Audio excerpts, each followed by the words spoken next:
And I go, it's nice that I'm in the studio. You don't have to do the picture thing. Yeah. And KJ goes, right. Right. Yeah. We'll keep it right there. Right there. We're hunting dinosaurs with an LSU tiger down in Gator country with Ryan Gresham on this Gun Talk Hunt. Welcome into another Gun Talk Hunt. I'm your host, KJ, and joining me today is the man and always the myth, Ryan Gresham. Ryan, welcome in. Hey, thanks for having me. Man, I'm just gonna go ahead and call it out. You are looking very bright today. You like my shirt? Yeah. So where'd you get that shirt? Well, I'm so glad you asked, KJ. I got it at guntalk.com/shop. It's a merch thing. So it is so if you're over the airwaves, you're not getting to see all the greatness that I get to see and witness in person and on YouTube. But no, it's a bright red shirt with our logo on it. Says Gun Talk on it. Gun Talk. Yeah. Man. You can rep this. You can go there. You can buy it. All different colors too. All different colors. You said you've been buying them and buying them and buying them. I have. I'm like, these are our shirts. I should probably own some. That's amazing. You would think that they would just hand them out, but that's not how it works. You have to buy them. So, yeah. But I got a black one. I got a red one. Blue one yet? I don't have a blue one yet. Blue one would be good. I should get a blue one. Sharp. But yes, if blue's your thing, if you like that sort of thing. Michael only likes black shirts. Yeah. Oh yeah. Our producer. Yeah. He only likes. Yeah. But I'm the same way. Like grays and blacks, that's my jam. Like, just keep it. Yeah. Don't think too hard on this. Anyway, today's Gun Talk Hunt is brought to you by ATN, the future of optics. Speaking of ATN Optics, they are doing new stuff. They're offering new things. The new Mossy Oak from them. Go check them out. So today I wanted to get in because Ryan just returned. He kind of slid this trip out from under me, and I don't blame him. I don't blame you. Because so we get invited to go on these media events. Yes. And sometimes they just reach out to KJ. Sometimes they just reach out to me. And then sometimes we like Rochambeau for it. Yes. Or sometimes we both go. It just depends. Thumb wrestle. Yeah. I mean, we'll thumb wrestle for him. Like gentlemen. He's undefeated so far. I have very short thumbs, maybe. Maybe that's it. But no, so I actually just happened to be on a call with one of the folks from Crimson Trace. Just in passing, he was like, oh, you know what?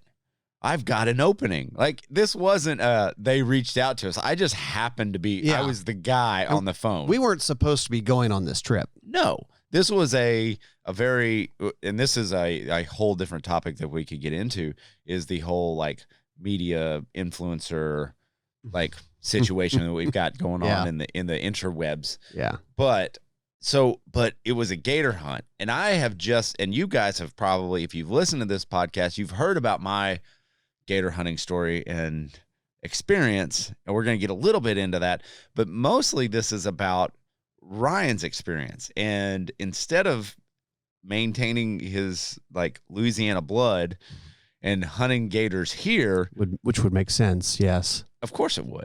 I mean, how long have you lived here? I've lived in Louisiana for about 3 decades, and I've never shot an alligator. I've never hunted an alligator. I mean, you've been around them. I've been around them a ton, and it, on one hand, people go, Louisiana, you just must have gators in your backyard. I'm like, it's not really like that. Well, it is though. Where I live, you have gators in your backyard. Everywhere.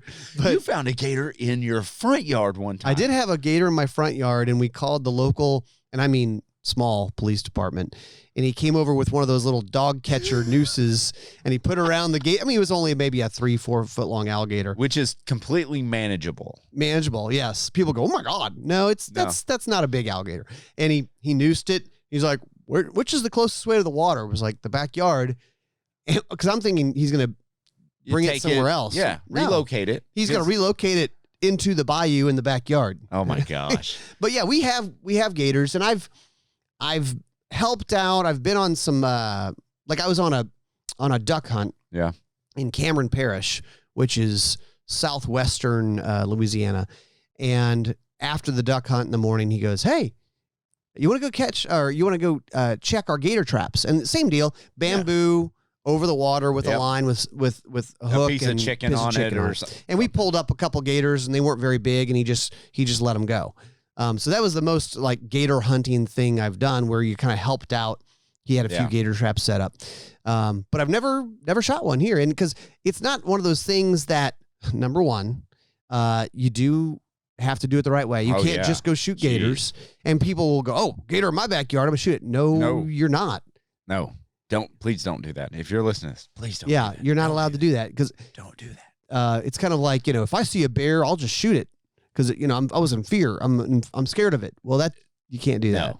No, you can't. And you better have bite marks. And we've seen that. Yeah. And unfortunately, like, guys believe that, and it's their property, so they're going to do it the way they want to do it. But that's not the whole Teddy Roosevelt conservation. That's not how it was designed. But one interesting fact about Louisiana gators here is there is an overabundance of alligators. And yes, if you're not familiar, at some point, the population, this is like 20 years ago, maybe more, had gotten pretty low. But in Florida and in Louisiana, there are millions of alligators now. 3.3 to 4 million alligators in the state of Louisiana. Yeah, there's a lot. So when you start looking at those numbers, there's a lot of states out there that don't have those deer numbers. Yeah. And you can buy either an over-the-counter tag, or it's a lottery, or whatever it is, which it is a lottery system here in the state of Louisiana. You have to be a resident, so non-residents can't come and hunt. Yeah. Which is kind of interesting to me. Especially when you go, but you have so many gators. Why is it restricted? Right. And I don't know. I don't have that answer for you. Yeah, I don't know. But that gets into the whole topic of, man, to control a population, you've got to look at your numbers, and then how many you can take out of that. And they're doing a lot of research on this, on how, like, their breeding programs, because there's a bayou down the road where they have, it's a breeding program. It's a breeding ground. Yes. And the most fun story from that, and I'm sure they do this all over the place where they do the breeding alligator thing, is there's this piece of marsh not far from here that there are a bunch of alligators living in there, and a bunch of alligator nests, and they'll run these airboats in there, and to both kind of do the biological survey on them. They'll go in there and they'll count the eggs and all this stuff. And then sometimes they will also take some eggs. I can't remember what the reason is. Study that, or it's an alligator farm thing or whatever. But when you go into an alligator nest and you have to go, and you're hoping the mom is not nearby. Obviously you can only do that when she's not on the nest and everything. Right. So she's out somewhere else. And you're like, boy, I hope that mom doesn't come back right now. Yeah. Like man, I'd have like 5 guys watching while I go in there. Yeah. I don't know. That might be fun to get us onto. Like, let's just that could be like an a ride adventure. along. Yeah. Oh yeah. I'd love to do so that. Anyway, so we're not hunting the state. Ryan's not hunting the state of Louisiana in the story. Oh, yes. So there I was. Is interesting to me, because I know states like South Carolina have tags that you can apply for. Mm-hmm. Florida has license that you can apply for. I've got a neighbor who's doing both of those, trying to get those, because apparently that's where all the big ones are. But I've seen a 12-footer, like fairly close, a swim's worth from your house. Yeah. Don't tell my wife that. Oh, I won't. This thing was massive, though. Oh my gosh. So yeah, this event was with Crimson Trace, Caldwell, which is kind of a sister brand for them, and then Smith & Wesson Firearms. Yeah. And they called it Romp in the Swamp, which is a fun name. A great name. That really is. And it's over in Florida. We were actually in Okeechobee, Florida, which is obviously on the north part of Lake Okeechobee. Mm-hmm. And bunch of fun things about it. We shot machine guns. We did some 2-gun competition thing, but mostly it was all about inviting in these YouTube influencer type folks. Right. And some of the names that you guys might know if you follow them, because some big channels like Iraq Vet 8888. 8888. He's a good guy. He's a really good guy. Mr. Guns and Gear was there. Mr. Guns and Gear, the Plinkster. 22 Plinkster was there. He's a good one. He's a nice guy. All real nice guys. Yeah. There was a guy who I don't follow this, but I guess he's got a big channel called Whistling Diesel. Oh yeah. Young guy. I don't think he's been doing the YouTube thing for maybe a year or two, but he's got like a couple million followers, and Man. I don't think he's a hunter. No. He's like, I think he kind of likes guns and stuff, but seems like more of a gearhead to me. Like he just likes the mechanics of it, and he was like blowing up some. What was it? A Hummer or there was something. There was a Hummer with tracks on it, like tank tracks, and they were gonna jump it into a lake. This is so YouTube, isn't it? Yeah. But then there was some problem with doing that, so then they were gonna maybe like that's where common sense kind of came into play and said, yeah, that's probably pretty stupid to we could risk great bodily harm, right? And that's the way a lot of these YouTubers are, though, is that they can they don't have to think about that stuff because they're young, right? And they haven't got to that thought process of, oh, I'm mortal, right? No, you're invincible until you're about 25. Yeah, I think and then they start going, wow, that was really dumb. We've all had those experiences. So but ours experiences aren't videoed constantly. Right. They have documentation. Yeah. We just have stories. We just have stories. This one time. Yeah. Well, until YouTube starts shutting them all down, and then they're gone. Right. Yeah. But so anyway, so you're at this Romp in the Swamp thing. Yep. What optics were you using? What guns were you using? Because I think and then we also have to get to how were you able to, because this was recent. Yeah. This wasn't in normal seasons, like in your September timeframe, right? Because that's when normal Gator tags are available. Like we have to get the legalities out of the way, because our listeners are probably going, "Wait, it's not Gator season. How did he do that? How did I miss this?" So we need to get that out of the way. So, and when you go to these media events and they have the companies there, they're going to provide the gear for you. So you don't bring your own stuff typically. So we had, which is kind of disappointing because we had the perfect gun for it. I know, but we use the guns they provide. Oh yeah. So we had Smith & Wesson M&P 10. So it's a 308 AR. And we had the Crimson Trace, the scope on top was a Crimson Trace brush line. Okay. 4 to 14 power, which I'll have a little part of story about that. 4 to 14 power. Okay. And then I can't remember. What ammo were you ammo using? Was any given ammo, I guess. Keyword given. Here's some that I found in my door. I don't even remember what it was, honestly. It's just they hand you a loaded mag and go, all right, here you go. Yeah. And you verified all the guns beforehand, and I mean, how far were they expecting the shots to be? Gun Talk Hunt is also sponsored by Pyramyd Air, your #1 resource for everything air gun, offering a wide variety of air gun and airsoft rifles, pistols, pellet guns, ammo, accessories, everything you need for air guns. Right at pyramydair.com. Enter code GunTalkHunt, all one word, for $10 off any $50 purchase, plus free shipping with any purchase of $150 or more. Find your next hunting partner at pyramydair.com. So I think around 100 yards or less. Okay. Is kind of the general idea. So yeah, how were we hunting gators? So the normal gator season is in the fall. Right. And this was a few weeks back, a month ago. And so they have landowner tags. And so we were going out with these ranchers in Central Florida that they've got thousands and thousands of acres of cattle ranch. And so I didn't really know what to expect, what we were getting into. No. The way we did it, I don't know if this was everybody who went out and did it, but the way we did it was we went onto this cattle ranch and they had several large ponds. And so we'd walk around the pond looking for gators. And all you see, and they're in the water. Just a head. For the most part. All you see is the head. And one of the things, if you don't know, you're like, because we're going, well, you're trying to figure out, I want to get a big one, right? Oh, yeah. So you're looking at this head in the water. And if you know what that looks like, an alligator head in the water, you can't see his body. All you can kind of see is the top of his head, his eyes, and maybe his nose sticking up.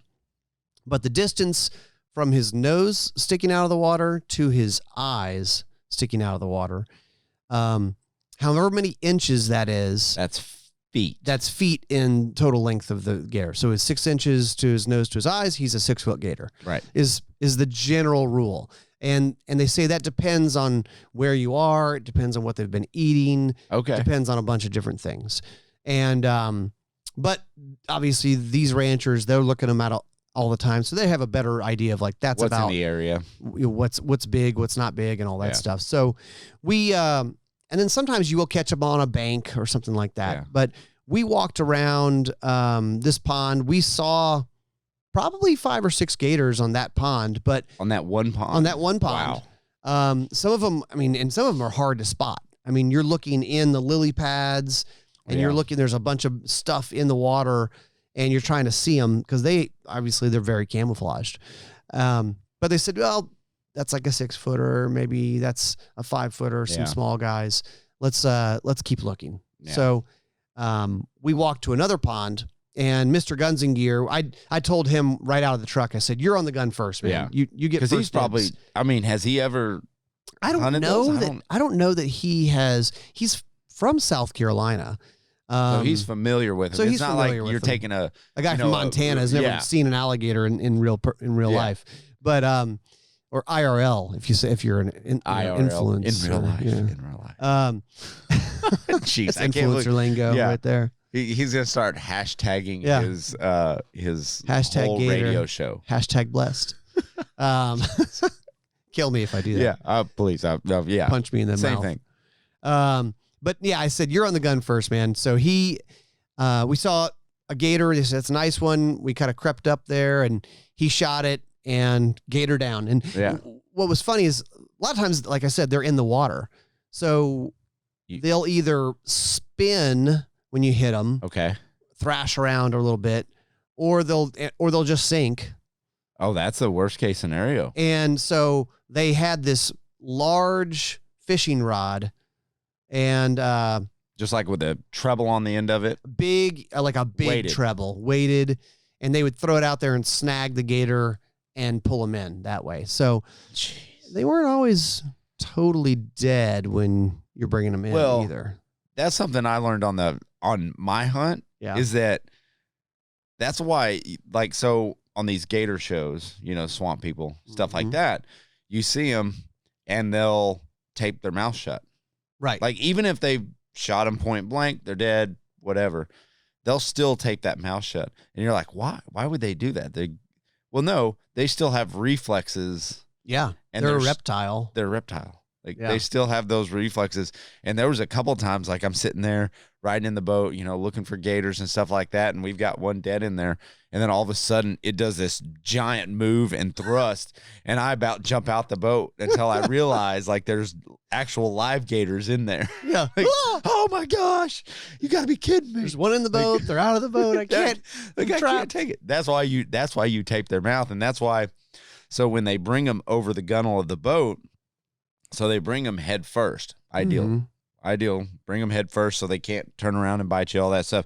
So you've got their jaws, and it's harder for an alligator to open rather than close. So once they close, a lot more strength on biting. Yes. Yeah. Once they're closed, they're closed. So once you have that jaw, they've got great handles. I mean, it's a great handle. Kind of get under the jawbone. Yeah, the jawbone. You lay it over the bow of that boat, and it'll keep them shut, and then you tape them up from there. Yeah. And then drag them in, and then you just got to worry about the claws. Yeah. Yeah, so we got Mr. Guns and Gear got his. Nice gator, probably, I can't remember. I want to say it was about 8.5 feet. But it was real thick. Real thick tail, real thick body. And they said probably, I guess there's a bunch of tilapia in these ponds. And so that's what they're So they're just hanging out eating tilapia, getting big. It's kind of like grizzly bears versus brown bears. Basically, it's the same bear. Brown bear is coastal, and they're eating salmon and all this stuff all the time, and they just get bigger. Yeah. So more protein in that diet than exactly. Yeah. Right. So he got his. We were kind of messing around, taking some photos, taking some video, and the guide said, "Well, there's another one over there in the pond." And we looked. It was probably 100 yards, and he was swimming out in the middle of the pond, and we're kind of like, is it a good one? Should I shoot it? I mean, what do we? And you, totally relying on the guides because I don't. That's know. what you got to do. I see gators all the time, but you got to rely on them. From that distance, is this a shooter? I don't know. And so he goes, "No, that's a good one." So I grabbed the gun. I walked forward. I was probably 70 or 80 yards away. Okay. And I think I put it on sticks, got on the knee, and honestly, I missed the first shot. Oh, you did? I missed because, and when Mr. Guns and Gear shot his, he missed his first shot, and he said, I think he said the gun's shooting high. He goes, okay. He's a gun dude, right? He shot, and you could, and I want to say that the Gator was on the bank. And so you could see the miss right over his head because you're shooting at the head, right? Is what you're doing. And so he goes, "Oh, the gun's shooting high." So I remember him saying that, but I didn't hold low enough. Oh, so it went right over. I mean, you only have the head. I mean, there's just a few inches sticking out of the water. And was he moving away from you? He was moving away from me. Okay. And that's probably the best case scenario. Well, I say no. He was moving. He was moving from right to left. Okay. But kind of away, kind of quartering away, I guess. But as long as you have a shot of that back of the head, that's where I would think that you would really want to focus that in on that. Yeah, he's kind of quartering away. And, I mean, he wasn't going fast. No. He's not like a deer on a run. I mean, he's just kind of, he doesn't know what's going on. Oh my gosh, he's after me. Right. He doesn't know. So, and then I adjusted and then I hit him. And so then we hook him. Our guide throws the hook out there and he snags him and he is very much not dead. He is snagged. He's coming in, but he is alive. That surprises me because when I look at the picture that you've got of you with this alligator, you center punched his head. Well, I mean, and so then it was a good shot. As it got close, and I had it on maybe I cranked up the Crimson Trace scope to 6 power or something, not all the way to 14. That's kind of crazy for a 70-yard shot. Yeah, but I want to see the scale I'm shooting at. But pro tip: keep your scope on low power until you really need to crank it up. But I cranked it up a little bit. I made the shot, and then he's bringing it in, and I'm like, okay. So I crank it down to 4 power. But I mean, I'm literally like 10 feet from this gator. I can't even in the water still. He's in the water at the bank of the pond. I can't see what's what. Like, I think I'm seeing gator through the scope. I don't know what's going on. It's green. He's too close for missiles switching to guns. I shot a lily pad. Yeah. So I didn't shoot. I was like, man, I don't know. I mean, I don't need to just start throwing bullets into it. And he goes, here. And I didn't realize he had a little 1911 on his hip. So he hands it to me. It was. What did it feel like? I think it was a Colt. Okay. And it was like, it was like a 3-inch. Oh, really? 1911. It was a small one, but that was like sweet. This is exactly what I needed. I'm sorry. Maybe it was a Smith & Wesson. What? It doesn't matter. Like whatever it is. But it was a shorty. Yeah. 45. And so I popped him one more time and it was really done at that point. Yeah. But you don't want to bring the half dead gator and start having a mess with it. No, because I've done that. I've brought in a live one and because here's what happens. I'll be fishing in my back pond, not paying attention. And like a kid will yell or something like that, and I turn my head. And if I'm throwing a top water, I've got to be more aware because in the back retention pond. So we have a retention pond in our backyard, in the neighborhood, yeah. And if it floods in the bayou, it'll bring gators in. They'll find that area and they'll just hang out there until I have to call Fish and Wildlife to come get them and take them out because there's kids and animals. The best is though. You see a missing dog or cat poster. I'm like, well, we did just get a gator in the retention pond. I think I know. Fluffy might be in the belly. Yeah. So, but I've had them bite on that top water. Right. And then it's like, well, I don't want to just cut the line because then you've got a gator running around with a hook sticking out of his mouth and maybe he won't be able to eat or something like that. So you got to bring them in and unhook them. Which is entertaining. It's a goat rope. That's yeah. So then you release them back in. So, but yeah, I brought them in like that, and it's not advised. Yeah.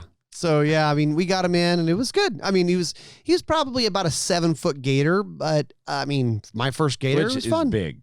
Yeah, Like that's not something that you want to mess with. Like no. I mean, that's gonna eat a lab.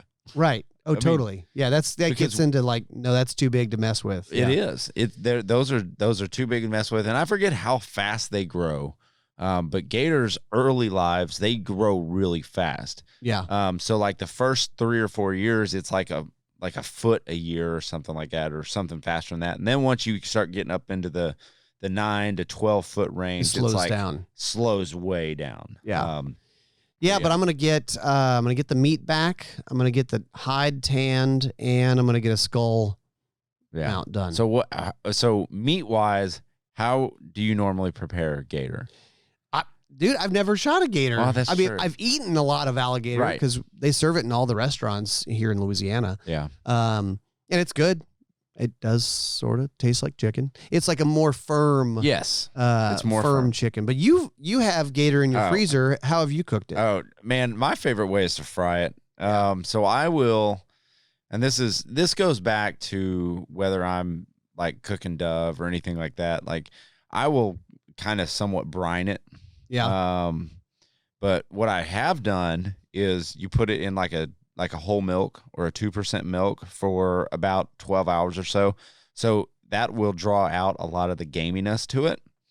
And if your wife or something like that is apprehensive about eating wild game or something, put it in milk and it'll help ease that wild game taste that you sometimes find.